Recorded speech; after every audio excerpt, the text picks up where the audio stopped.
Hey everyone, my name's Chrissy and I work on the Farm Strong program.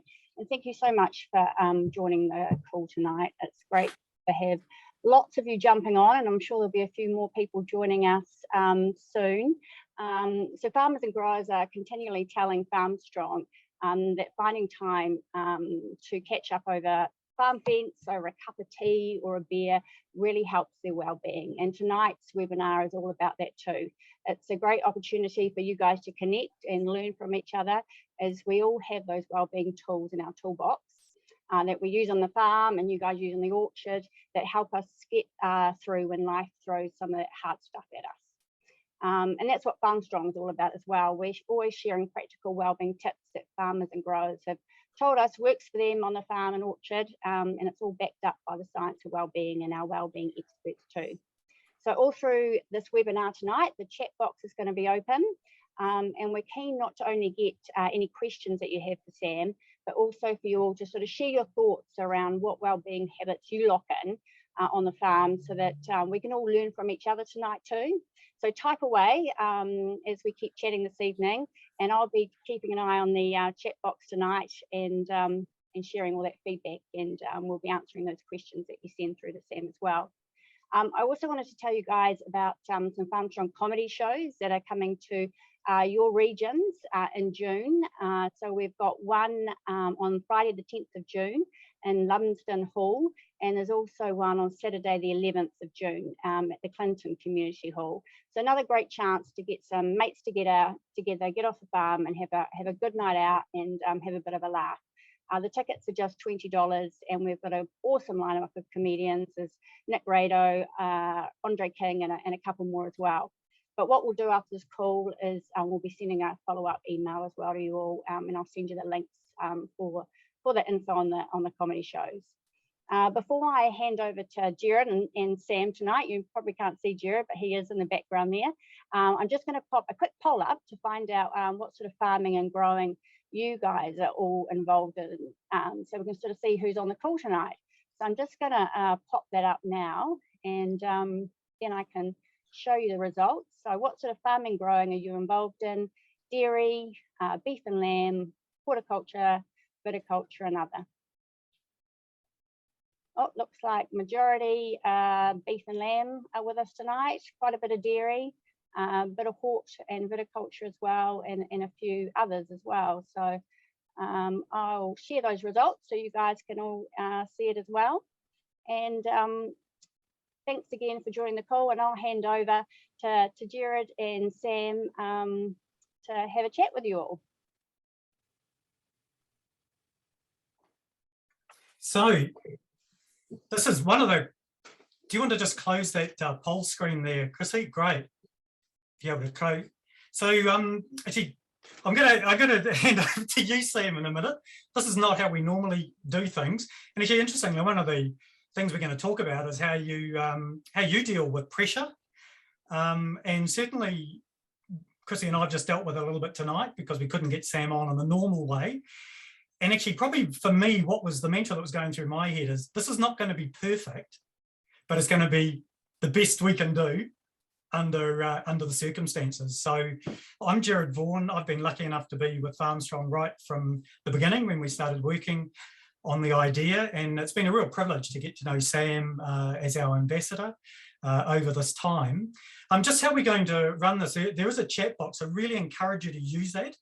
I'm going to first hand over to Sam, and he's going to give us a bit of a background about himself. Then I've got 4 or 5 questions that I'll just ask him. But actually, you're going to send through much better questions than what I will ask. So I'd really encourage you to send through your questions in the chat box. And also, when Sam's talking about some of the strategies that he finds useful, if you could just through the chat box share strategies that work for you, and we'll read them out as we go along. Jared, can I just jump in, Jared? I don't Sure. see you at the moment. Can you just check and make sure your video is on? Okay, can you hear me though? We can hear you. Sorry. Okay, I will. Yep. Okay. And just make sure that that camera is up and running. Yeah, as long as you can see Sam, actually. So as long as you can hear me and see Oh, Sam. Carla can see you. Sorry, it looks All right, like that's okay. That's all good. Actually, I think you might be better off not seeing me. Actually, I'm probably far too close to the screen. But yeah, just on the chat box, if you could also just, as Sam's talking about what works for him, because there's a lot of experience and wisdom on this call tonight. So if you could just pop in there the things that work for you as well as they come to mind, and we'll read them out as we go along. So Sam, look, I'll just hand over to you. If you could just give it a bit of a background about you and your role as Farm Strong Ambassador. Awesome. Thanks everyone. It's a little bit weird for me. I'm looking at part of a camera that's looking at me. I can't see much more than the top of the laptop, but a few cords in behind Gerard's computer on the wall. So yeah, sorry about that. It's been a pretty hectic half an hour, me trying to get the hotel internet sorted. I keep dropping out, but I think I've got it sorted, touch wood. And then Zoom decided not to let me in from Australia. So I think Zoom and Aussies don't get along, but here we are. So first of all, a bit about myself. Grew up as a country kid, still see myself as a country kid now, one of 4 boys. There wasn't a lot going on at the dairy farm, so there's only 5 years between all 4 of us. I'm number 3 of the 4, so had an awesome childhood. Never really inside. If we were inside, we normally cause trouble, so mum was like, right outside straight away. I grew up on a dairy farm, and the joke was that Dad built a tennis court to keep us in the air, not a cage, but not far from it.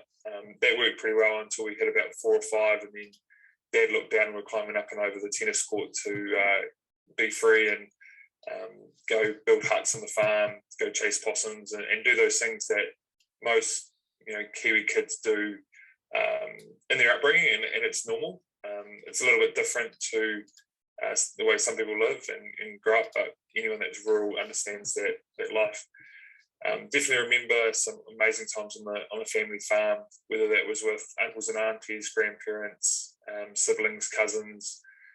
We were just normal kids. We got in a little bit of trouble. I do remember crashing the farm motorbike and getting it stuck in the electric fence as Dad was coming down the road. So it was the option of grab the motorbike, get a few shocks, get the motorbike out of the fence, or stay there and cop the telling off afterwards. So, a few stories like that definitely come to mind when thinking about my upbringing, and it's pretty awesome that we got to experience so many cool things as brothers. We, from there, grew up, went to the local primary school with heaps of cousins, and caused a little bit more trouble there, I suppose, and then went on to high school. And high school was awesome for us. We went from 4 boys in a house where we're pretty rough around the edges to going to a co-ed boarding school at Fielding High School. I was Fielding Ag at that stage, and it was a nice way to be introduced to sport, to different forms of agriculture, because we grew up on a dairy farm. All of a sudden we were being taught how to shear, how to crutch, how to bag, and just loved the variety that came through farming. Also enjoyed the horticulture stuff at school, and that's eventually what I ended up studying at Lincoln University. So had a pretty cool few years at high school. I managed to pass most things, even though it was pretty close towards my 7th form. But throughout our whole lives, we always were outside, very active kids, and we just wanted to give everything a go. And it started with rugby, and then I went to athletics, cross country. I even at high school was in the trampolining club, so used to love doing flips on a tramp, and was introduced to basketball as well. And basketball was great for me, being a tall, skinny, gangly kid from the country. So I was pretty uncoordinated, to say it nicely.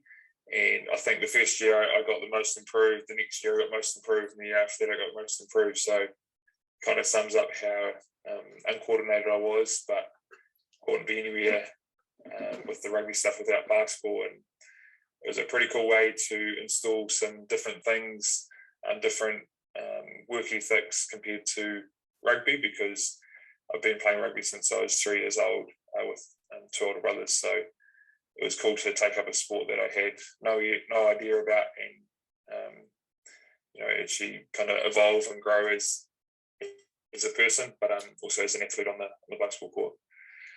From there, it happened very, very fast for myself. I was playing, at school as a 17, 18-year-old, and then all of a sudden went down to Lincoln University a year later, and in the space of about 12 months, I went from playing for Lincoln University rugby to starting for All Blacks. So I played my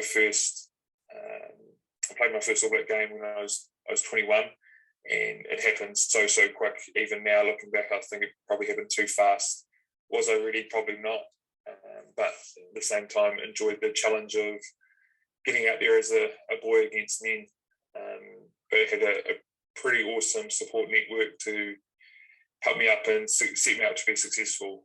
So some of the major guys that had a key lead in that role were people like Richie, Kieran, Brad, Thorne, the Franks brothers, but also I had two older brothers in the Crusaders team that definitely allowed me to lean on them, ask advice, and it was pretty cool to have that ability to turn to someone you know and trust and be pretty open and say, look, I don't know what's going on here, can you help me? And they definitely helped me in more ways that then I can be thankful for. So such a cool part of my life, being able to play professional rugby with my two older brothers at that stage, and then a couple of years later my little brother also made the Crusaders. So some of my fondest memories are playing for the Crusaders.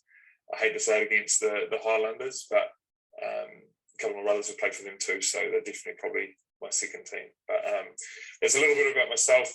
We're going to dive into a few more things around what my experiences I've felt through pressure on the field and off the field, because in my mind they're exactly the same thing. But everyone deals with them differently. I know that I've still got things that I'm working on, and that's the cool thing about playing professional sport. You get to put yourself under pressure every week, and it's normally through the game, and you get a chance or an opportunity to be better the week after because you're normally playing a game the next week. The hardest one is probably losing the last game of the year, because you've got to go through your holidays, your breaks, your Christmas puddings, all those things before you get a chance to get back out there and show that you've improved on the area or areas that you probably weren't happy with in your last game. So that's a real quick snapshot of myself, but I'll pass back to you, Gerard. Yeah, so you can fire some questions. Yeah, sure. No, that's still good. And again, please use the chat box to I can pick up some questions and ask Sam on your behalf. But we'll first kick off. We've got heaps of people from Otago and Southland. Sam, what's some of your favourite spots down there? Yeah, there's I love spending time down there. My older brother went straight down there to Telford after he finished high school, and I remember going down there and spending a bit of time down Galway, and it was awesome just to see some different areas of the country. And I know my older brother had a massive influence on him by the rural community. Just the scale of the places, normally the tougher the environment, the better the communities, and that's something that I saw firsthand. And when my little brother Luke moved down to the Highlanders a few years ago, that's what he definitely noticed as well, just how solid the community is. And I know it's been a very hard time down there at the moment with the lack of feed and rain. So I know without even asking that everyone's been looking out after neighbours and making sure everyone's managing as well as they can. So I'm excited to hear what questions you guys have. But yeah, I know that the community down there is awesome, and that's something that I love doing and love seeing when I do get a chance to get down there and spend some time down there. It's pretty good pick hunting down there too. Yeah. So Sam, when we met you, I think 4 years ago now, and we had a discussion around what Farmstrong was, and why did you decide to become our ambassador? Yeah, it's a bit of a long-winded story, but I think the main thing is I've seen people under pressure, and things kind of stick in your memory bank if the people that are close to you. And my parents, they've got a dairy farm, and that they went through a pretty tough time there. They ended up getting salmonella through the milk and herd, and Dad had to shoot a number of milking cows. I think it was about 180, just because the vet had recommended to do it because it was spreading through the herds so fast, and the pressure that Dad and Mum were put under at that time, and they've been dairy farming for about 30 years. So they'd seen some pretty full-on things, the different challenges that come with farming, and to see Dad and Mum go through that and come out the other side, and they had awesome support systems, but it rocked me massively. So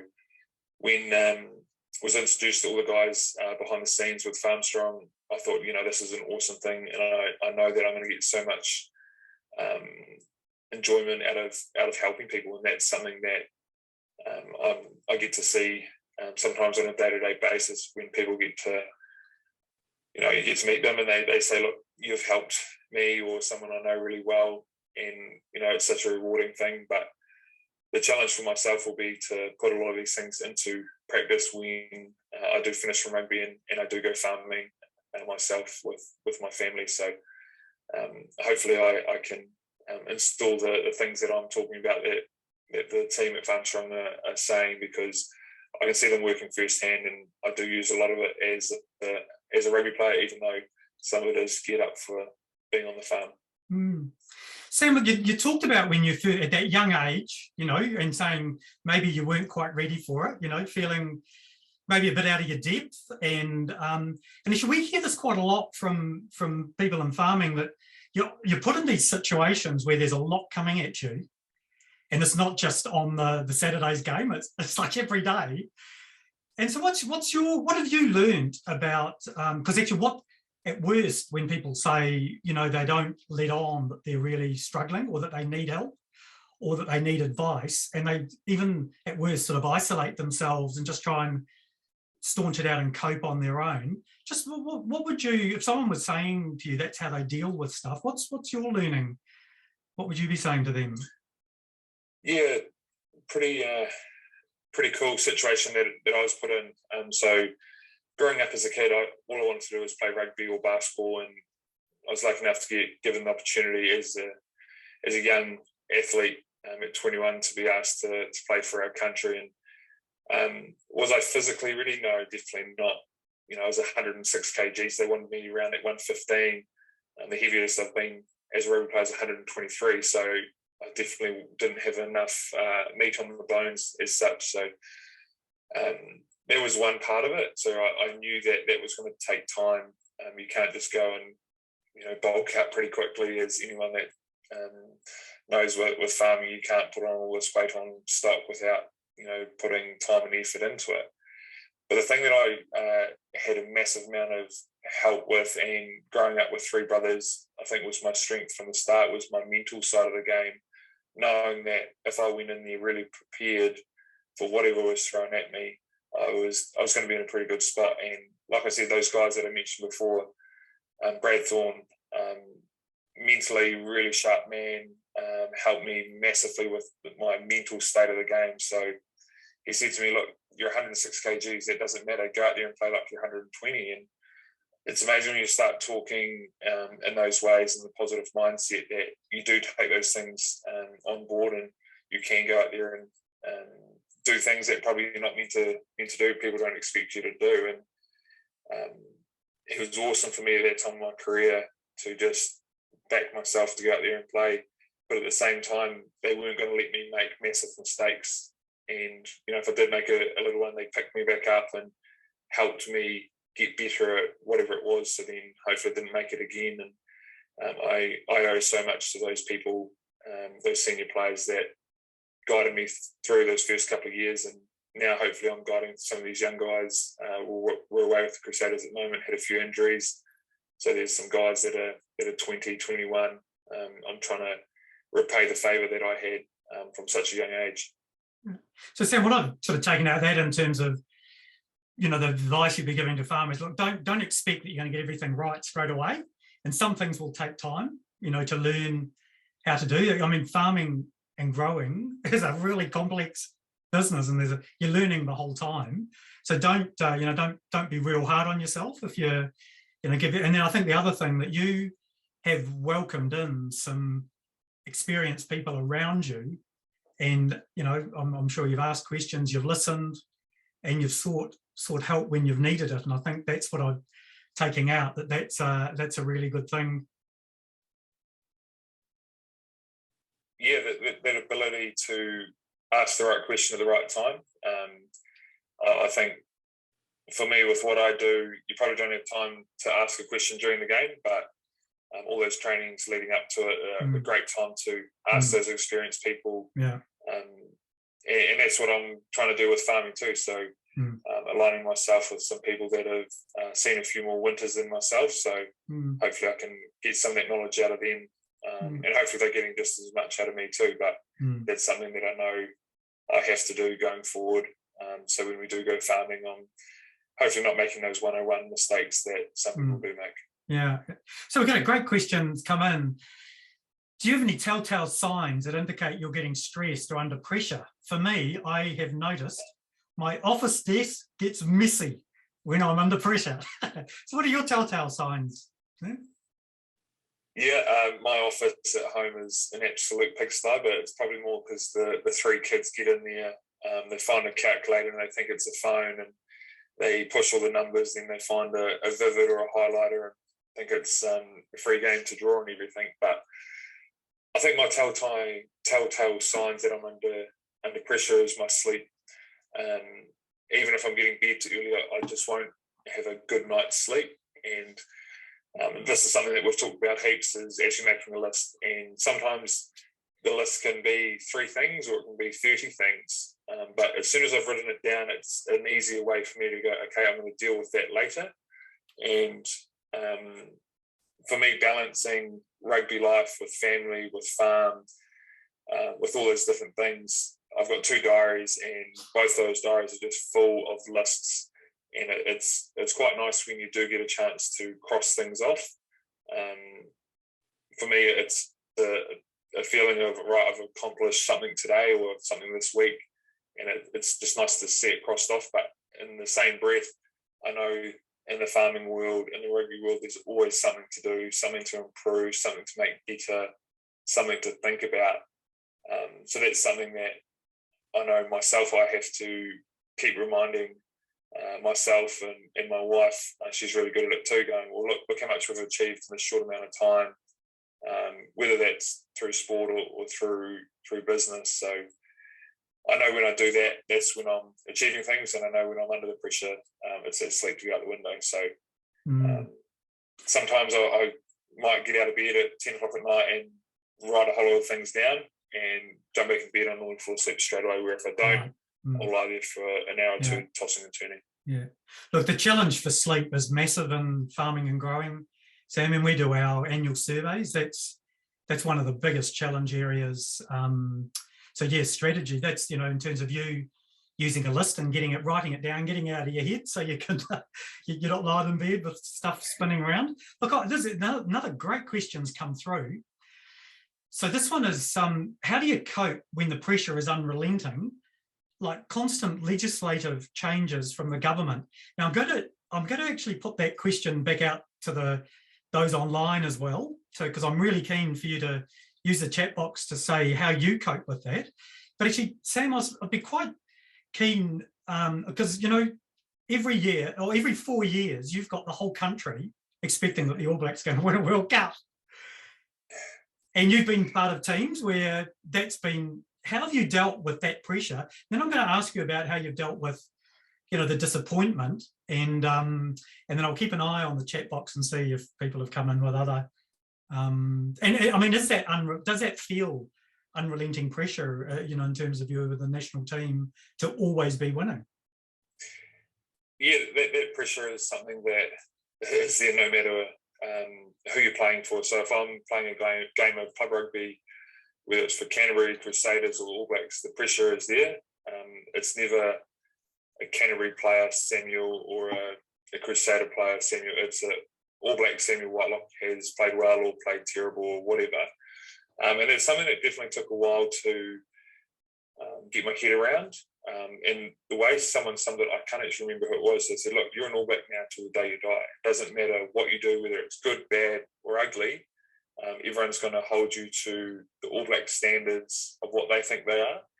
And that was actually a nice thing for me to go, okay, that's what it is. So I need to accept that and make sure that my own processes that I put in place allow me to live up to that. But at the same time, you can't, and this is what I found out, you can't have the pedal to the floor the whole time. You have to have an opportunity to step back, step away, and reset yourself.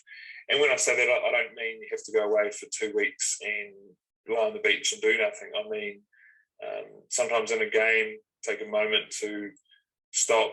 And for me, might sound funny, but it's just wiggling my toes, because if I'm stuck in a rut, might have dropped the ball in a game or made a poor decision, I can replay that moment over in my head 100 times, where if I stop and do something that's physical, so for me, wiggling my toes, just grounds me back to where I am at that time, and makes it pretty easy to go, right, what is my next job on the rugby field?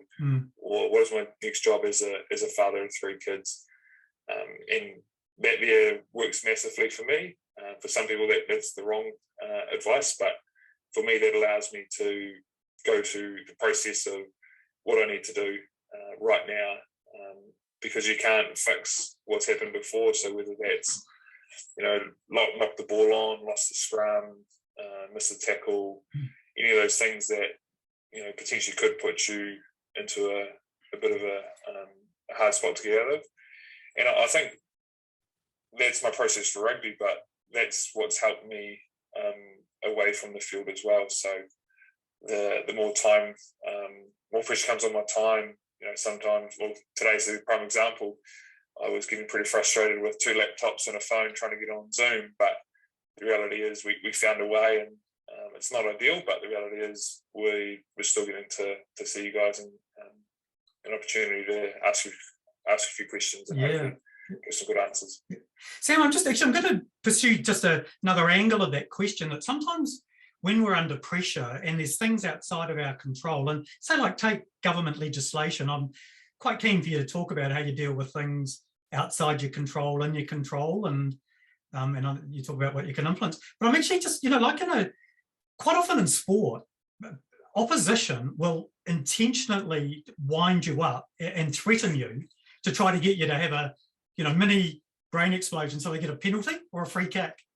What practical things in the moment when you are feeling racked up do you do that you're staying in the flow, that you're not actually you're not buying into that threat?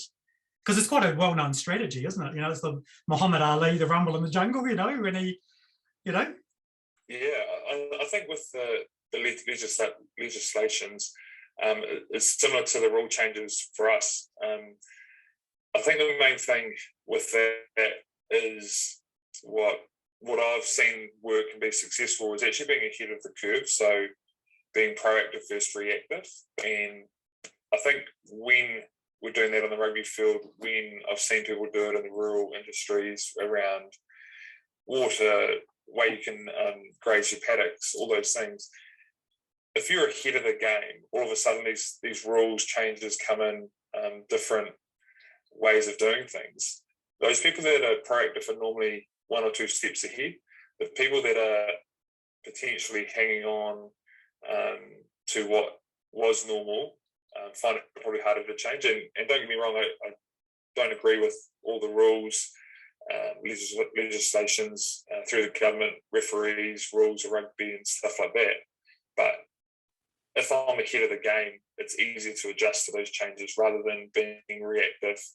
And if you're ahead, you can potentially influence your systems to be better. So that's how we look at it as rugby players, and hopefully that's how a lot of people are looking at some of those things going forward outside and off the rugby field. Yeah. So Sam, we've got some great stuff coming through around practical strategies that people are using. So don't face it alone. For example, join a catchment group to get support from others with the same problem. And I think that's, you've already touched on that early on in your career. You didn't do it on your own. This other person's called, I normally call a mate and organise a night out for a fish or a hunt. I know you're a big hunting, fishing guy. Or go to the pub and have a yarn. just get off the farm and have some free time to reassess the situation. And I think you've talked about that as well, you know, taking time to step back. Here's another one, fitness or early night. Brain seems fresher in the morning to tackle what's needed to be done. Try to have the mindset of being mindful of what I can control and what I cannot control. So yeah, just that's all really good. Actually now there just says, yeah, comment here about hard to be proactive when there is a whole heap of people writing this stuff being paid 40 hours a week. As farmers, we work way more than 40 hours a week. So it's really hard to just read what is going on, let alone respond to it. Yeah, that's a... yeah, that is a very tough one, Matt. I don't have the answer to it. I don't have the solution to the problem, but I think if I was forced to give an answer, is there are people out there that you'll know that have a little bit more time than you maybe to ask what their solutions are, because it's the same for us as rugby players. It's one person's opinion. Sometimes if it's a comment piece and something that as a rugby player, whether you're playing the best rugby you've played all your life or you might be having a form that everyone's allowed their opinion. Sometimes they're very knowledgeable about the game or the industry that they're talking about, but sometimes they're not. So I know for myself, I just try to stay away from a lot of that, opinion pieces, because they're exactly that, they're opinion pieces. And it is hard because those people have an opinion and they do have some influence on other people. But I know that for me as a rugby player, if I'm dealing and worrying about the right people's thoughts and comments, normally it takes care of the rest, because if you try to please everyone, you end up pleasing no one, especially on the rugby field.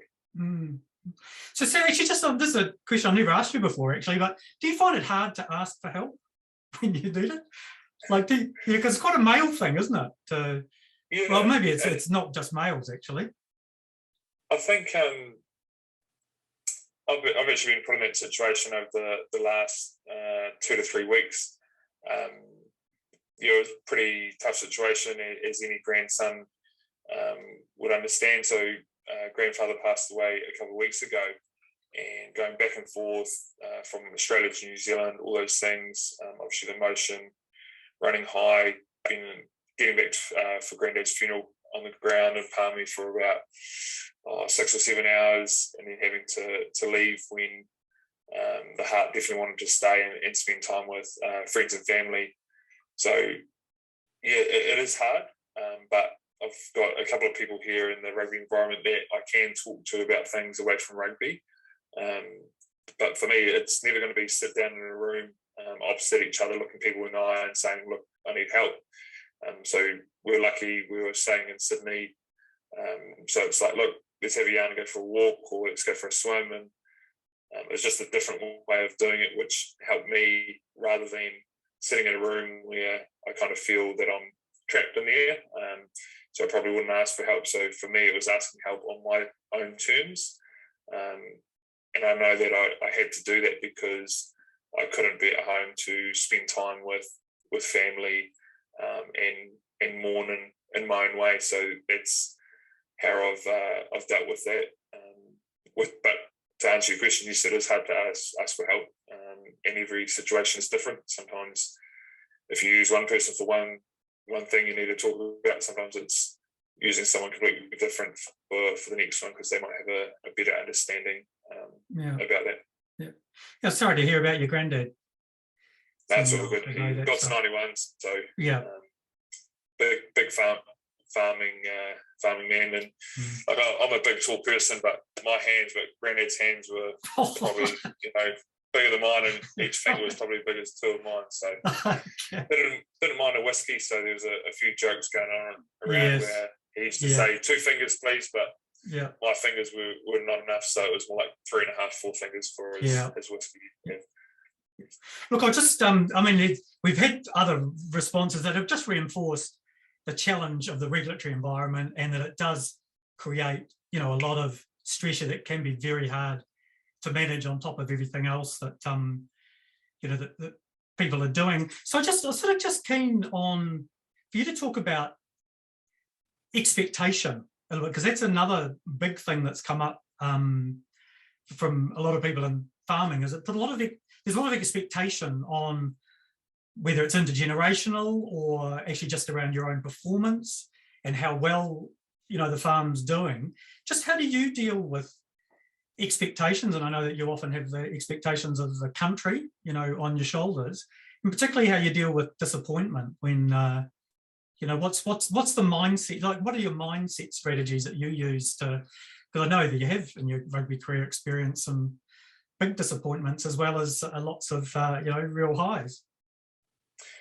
Yeah, disappointments come with any walk of life, really. For me as a rugby player, I got to experience the highs of the high, being 2011, 2015 Rugby World Cups, being on the field, playing in finals in those games, and singing all those songs when you do get the job done. But then at the same time, we've had the lows of 2019 World Cup, losing the semis to England. Were we favourites? Probably were. Did we deserve to win? No, we didn't. We didn't play well enough.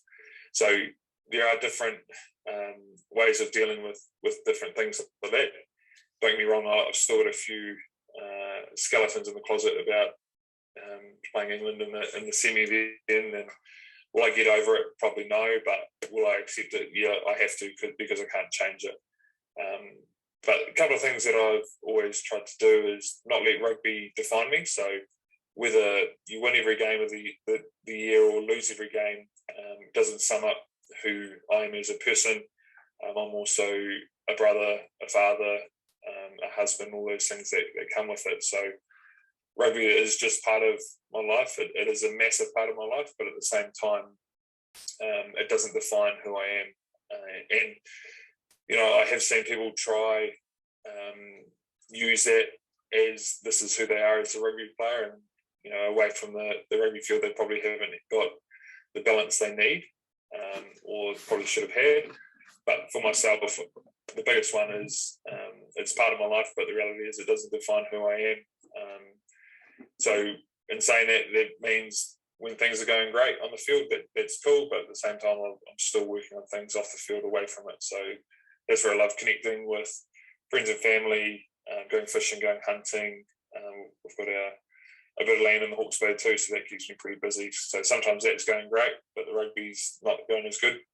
Prime example being last week, we were pretty average and we lost with a couple of yellow card and red cards. So you got to get back on the horse, but at the same time, you can't let that one game define who you are as a player or define your season. Actually, that's really good advice, Sammy, because you can put yourself in a very vulnerable position where your whole identity is tied up with one thing, and if that thing is not working, it falls over. Yeah. What are you left with? And so that's what I'm really taking out. And I think that's a really good advice for for people working in farming and growing business, because there's so much time and energy that's put into the businesses, but to try to find that balance of creating other roles and identities alongside, your farming and growing. So, and actually sometimes when we're under pressure, we can let things slip and we just end up working all the time, defining our life is dictated by our work. What are some of the habits that you have built in place that you, even when you're under a lot of pressure, you don't let slip, you stick to? Like, what are some of the practical things that you do that are good for your well-being? Yeah, I think anyone with kids know that more time with your kids is always what everyone tries to do, but sometimes it's quite hard. But the biggest thing I've learned with that, especially being away, a lot of FaceTime calls, Viber calls, Zoom calls, and that to the family back home. The biggest thing I've learned is if you promise your kids or your wife something, you've got to follow through. So whether that's look, in 3 weeks' time we'll go out for dinner when I am back from Australia. So you've got to follow through on that. You can't promise things like that and not do it. So, but what it actually does is it gives us as a couple, us as a family, things to look forward to, and it means that we put it in the calendar, and no matter how busy we are, we always make time for that. And that's something that I've got better at as time's gone on, because rugby can take up all day and can take up all night. You can be on the phone, you can be thinking about it, you can be trying to improve, whether it's mentally, physically, skills, looking at footage of other teams that have played, all that stuff. But it's actually getting the balance between it, because trust me, I tried to do this. I tried to do everything that I could to make myself be a better player, but actually the best thing that I discovered was actually getting away from rugby, getting away from that pressure to make sure that I'm still enjoying other interests in my life. So then when I am involved, I'm actually fully committed, and this is exciting, this is what I want to do. And sometimes that's just reading a book, 10 minutes before bed, so you're actually not thinking about rugby all day, and you're taking that opportunity to just kind of settle down a little bit before you try to get to sleep. And I know when I'm sleeping well, I'm normally in a book that I'm really enjoying reading. So a little bit different to what I would have been as a kid. My reading and writing wasn't too good, being a country kid. So yeah, it's something that'll definitely grow on as I've got older. Oh no, that's good. So actually, just inviting people on the chat box to just share some of the, just some of the habits that work for you. Our call to action at Farmstrong is find out what works for you and lock it in, because everyone's a little bit different. But actually, by sharing things, it's always interesting to know what it is that people, when they're under a lot of pressure, what are just some of the habits that they have in place. I really like your practical idea of booking in something to look forward to. That is such a good strategy. I mean, if you look at the neuroscience, basically, when we've got something that we're looking forward to, you get all this free and legal chemicals getting released in your brain called dopamine and endorphins that you're actually getting. You're getting a boost from just looking forward to something. So it's not actually just going and doing it. It's that having something to look forward to. So that's really good practical, practical stuff. Sam, I'm just sort of keen. I mean, in farming and growing, some people work a little bit more by themselves, and others, do have teams around them. But even if people are working by themselves, they're dependent on a supplier network. And you've also talked about the importance of getting good advisors around you and people that you can trust, that you can have, honest conversations with. What have you learned around being a leader in teams? Around what have you learned about how you can, because a team will always achieve a lot more than an individual will. Yeah, I had, this will sound real weird, I had kind of four things go through my mind. I thought of a carrot and a stick, and I thought of a hitting dog and a rooster. So hopefully I can sum up what those four things mean. The main thing with the carrot, we'll deal with the carrot and the stick first. So everyone's have different reasons for what they're doing. So on a rugby field, you're put into a situation where sometimes you've got to carry into a brick wall, you've got to do these different things. So the carrot, sometimes people need that little bit of, hey, here's what's at the end of this hard work. So you might get to spend the weekend with your family, you might get rewarded for hitting the new personal best in your running fitness test, etc. The other one is the stick. Some people need just a little bit of encouragement, but then at the same time, everyone sits on a different scale. So you've got the carrot here and the stick. So everyone's in the middle there somewhere, and you've got to work out who sits where. And that's the thing that I find very interesting. The longer I've played rugby, people sit on that spectrum at different stages of their career and different things. Some guys are really good at the gym, so they love getting in there and working hard, so they can see the reward from that hard work. But then at the same time, there's other people that might be going, oh, I don't really need to be big and strong. I'll cruise through this part, but then they'll go work hard on their other strengths. So it's working out who to encourage and who might need that harder word around that. The other one, the rooster and the hitting dog, is kind of around my own personal experiences of my own leadership.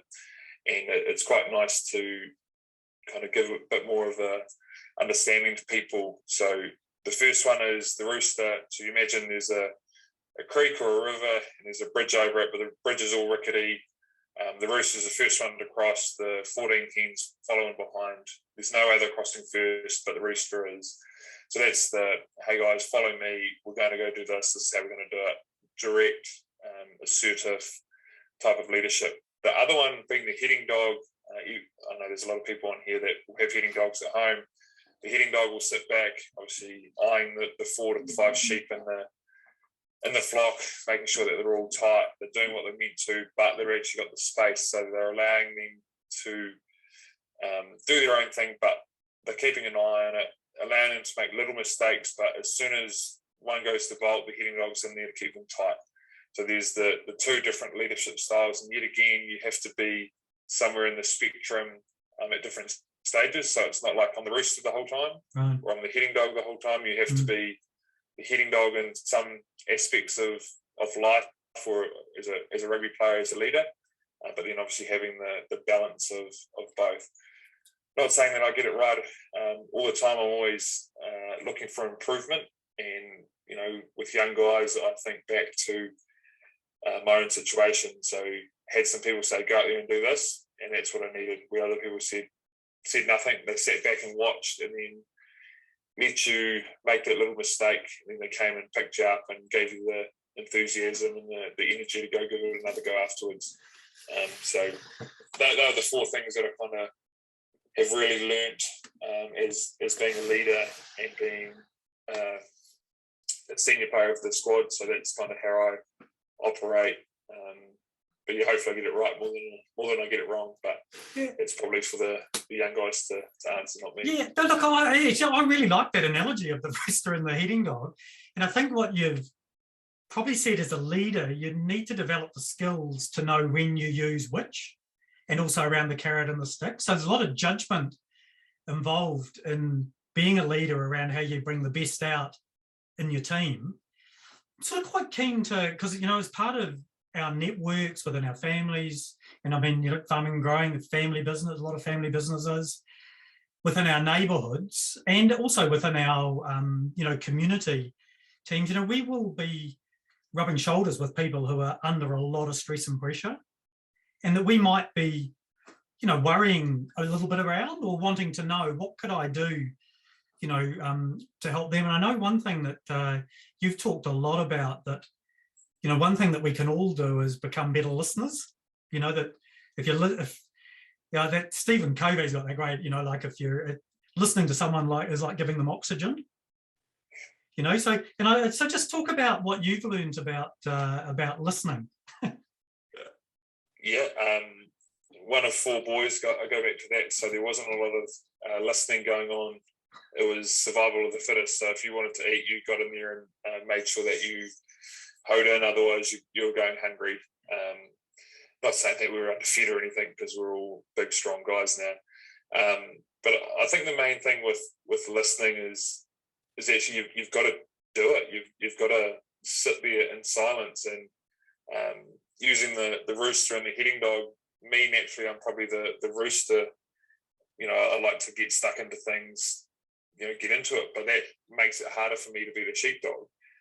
So at times, I might ask a question or have to ask it twice, wait, in between those 2 questions, might have to wait again, and you're just waiting for that answer to come back. And sometimes you've got to count to 20 in your head, and it's not like 1, 2, 3, 4, 5, 6, 7, 8, 9.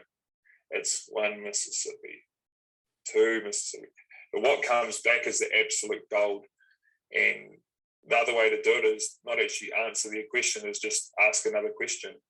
So I've had it done to me a couple of times from experienced players, and they've seen something that they've been concerned about, whether it being, how you're feeling, the injury you've got, whether it's your form hasn't been as good as it has, or your form's really good.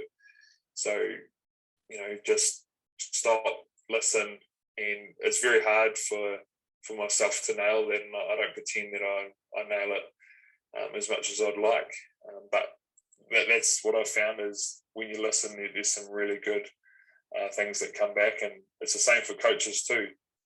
all the young coaches come in, they ask a question, but they answer it themselves too. So there's nothing wrong with asking a question and just waiting and waiting.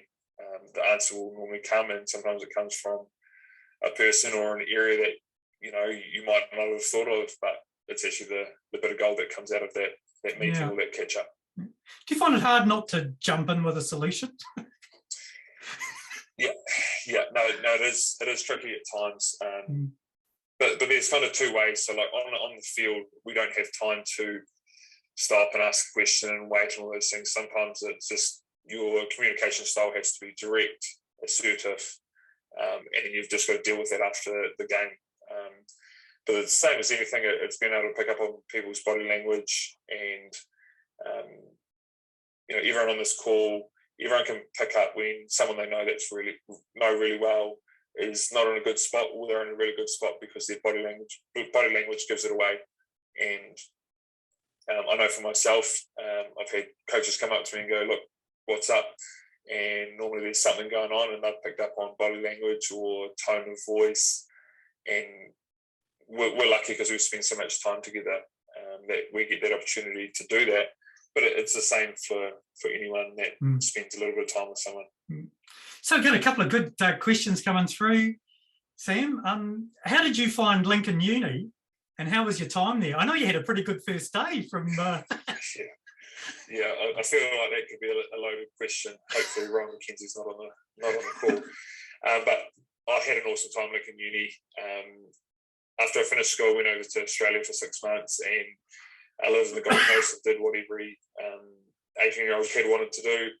But yeah, got to Lincoln and had an awesome first day, met my now wife, and we've got 3 kids. So the people I live with in Aussie had said, look, only talk to, the attractive, good-looking, smart, intelligent people on the first day, because they met on the first day as well, 30-odd years before. So it was a bit of a hard conversation to have with them 6 months later, saying, look, I'm dating this pretty cool bird, and we met on the first day. But Lincoln was massive for me, being in a rural university, just getting to know some people from some pretty cool spots around the country, and I've made some awesome friends that I'll have till the day I die. And pretty cool when you take a whole lot of people out of their comfort zone, being friends, family in their home environment, put them in the halls. So got to know some pretty cool people here. Yeah, that's good. Actually, just in terms of strategies that people use to sort of unwind, pets and touching animals can be incredibly grounding and soothing. We hear that a lot, actually, when we ask people what they love about farming. It's actually seeing their animals flourish and the relationship they have with their stock. Yep. Yeah, I think that, you talk to any farmer, it doesn't matter if they've been farming for 2 to 5 years or 50, everyone's so passionate around their genetics that they have on their place, around their strengths they have. So it is pretty cool when you see that connection and how much farmers actually do care about their animals. And that's something that hopefully the town-city divide do understand. Yeah, I hope so, because I mean, that really puts a whole different lens on what your dad, dealt with, as in that circumstance that you shared. Look, here's a good one. Often external problems manifest as human conflict, but the problem is actually due to some external causes. Do you have any strategies for helping people unwind that conflict that's been created by, things outside of you, but it's actually getting played out between people? How do you deal with that? Yeah, that's a great question, because everyone is different. From what I've seen in a high pressure environment on a rugby field, people are failing under pressure, for lack of a better term. But the biggest thing I've seen people use is humour. And humour is a great thing to actually bring everyone back to why they're there. Yes, the high pressure decision or consequences are still there, but when people have a smile on their face, all of a sudden those decisions become pretty easy. And I don't say that lightly, because you don't want someone taking the mickey if you're right in a heated discussion and you need to make some pretty big decisions around business or whatever. But I think that humour is something that can help to relieve that pressure, to give you that little bit of time and space to make an informed decision versus a rush decision. Excellent. Well, I'm just kidding. We got 3 minutes to go, Samuel, and I just wanted to give a plug for a couple of things before we finish, and then I'll let you have the last word. But first, just we really want to acknowledge the Rural Support Trusts and FMG for helping us promote the network in Otago and Southland. I mean, we've talked a bit about what we can all do is, to become better listeners, to help other people. It's something we can all get better at. But if you do know people that are under, quite a lot of stress and pressure at the moment, the Rural Support Trust, 0800 787 254, they will come out and they're there to support people. And also there's a 24-hour service called 1737 that you can ring with, trained counsellors or text. So yeah, I think it's just good to also know that those are, sometimes if we are under that pressure, those are things that help that's available to us. Just want to give a reminder about the comedy shows that Chrissy told us about. Chrissy's going to send an email around just with the flyers on those. So it's stand-up comedy. It's definitely sort of adult humour. I've been to a couple of them, and it's a great night out. And it's very, humour, as you said, Sam, is a really good way. And actually, the good thing is that humour is infectious. Someone starts laughing, you got 250 people in a room, they'll all start laughing as well. So I came away with quite sore ribs, actually. That was the only risk for me.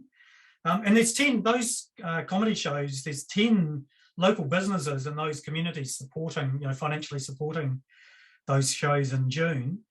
Yeah, just probably doing a plug for the Farmstrong website. If some of the things, the strategies and that Sam shared, plus we've got hundreds of farmer stories and tips and advice from farmers. And I'll just give a plug also, if it hasn't come across your radar yet, but we've just produced a book.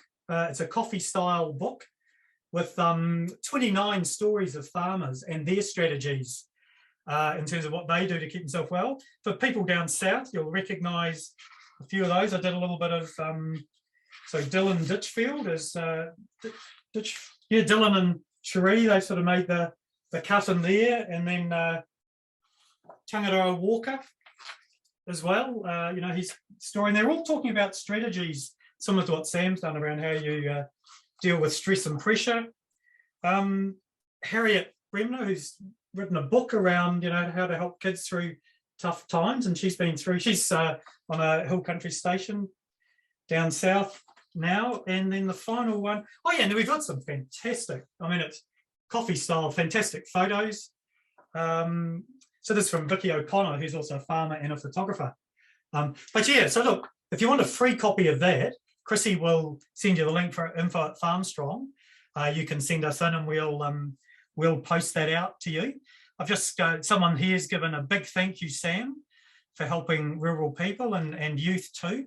So yeah, I'll just hand over to you for any sort of final comments that you'd like to make. Yeah, no, I think you've summed it up pretty well there. I will just have a plug to that book too. I have seen a few copies of it and had a quick little glance at a few of the stories. I do know a few of the stories pretty well, but it's awesome reading. And someone close to me said this, look, if everyone chucks their problems in the middle, everyone will be pulling them out pretty quickly, but there's some cool stories of people, how they bounce back from pretty hard situations and some pretty tough times in the book, and how they have dealt with it. So I know for myself, I've read and looked at a couple of those stories, and it's definitely helped me in different ways. So definitely get in there and have a look. But more importantly, to everyone on the call, thanks for jumping on. Hopefully you've been able to see me enough for me. I've definitely been looking at a bit of a weird screen, but that's all good. And hopefully there's a bit of nice warm rain down there and the grass grows, because everyone definitely does need that down that way. So yeah, thanks for having me on. Awesome. Look, thank you very much, everyone. We'll just and Chrissy, thank you for under that stress and pressure for that half hour when things weren't working, to keep the frontal lobe still working, and we've come up with a workaround that wasn't as good as what, in terms of visual quality, not as good as what we get, but I think you'll all agree that the conversation and the things that Sam shared and the things that you've shared online are just really helpful reminders of things that maybe we already know, that we just, when we're under the stress and pressure, there is just to think of some of those practical solutions that have been covered in this session. So just a thanks everyone, and we look forward to seeing you again in another Farm Strong event, and hopefully at the comedy shows.